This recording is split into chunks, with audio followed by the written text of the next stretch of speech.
പിന്നെ ഞാനുണ്ട്, മാമുക്കോയൊക്കെ ഉണ്ട്. അപ്പം ഞാൻ ഒരു സംഭവം കണ്ടത്, ഈ ആന ഇങ്ങനെ നിൽക്കുമ്പോൾ ആ പാട്ടിൻ്റെ ഇടയിൽ, ആ സോങ്ങിൻ്റെ ആനച്ചന്തം ഗണപതി മേളച്ചന്തം, ആ പാട്ടാണ് ഞാൻ പാടിയത്. അപ്പോൾ ആ പാട്ട് പാടിക്കൊണ്ടിരിക്കുന്ന ഏതോ ഒരു സമയത്ത് ഒരു സീനിൽ ഈ മാമുക്കോയ ആനയുടെ പിന്നിൽ വന്നിട്ട് ഈ ചങ്ങല ഇങ്ങനെ കൊളുത്തണം.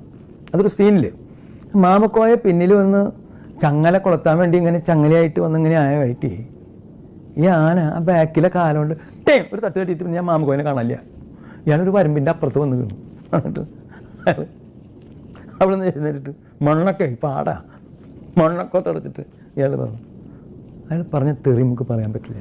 ആ ആനേനെ പറഞ്ഞത് അതൊരു മുസ്ലിം ഭാഷ കലർത്തിയിട്ടുള്ളൊരു തെറിയാണ്. ഞാനത് പലപ്പോഴും ആലോചിക്കേണ്ടത് മാമുക്കോയോട് ചോദിച്ചിട്ട് എനിക്ക് ആവശ്യം വരുന്ന അറിയാം എനിക്ക്. കാരണം എൻ്റെ കയ്യിൽ ബാക്കിയുള്ള തെറികളൊക്കെ ഉണ്ട്. ഇത് അത്ര കാരണം ഇയാളെ ഇതിവിടെ പൊട്ടിയിട്ടുണ്ട്, ചോദ്യം വരുന്നുണ്ട്. എന്നിട്ടാണ് അയാൾ പറഞ്ഞത്.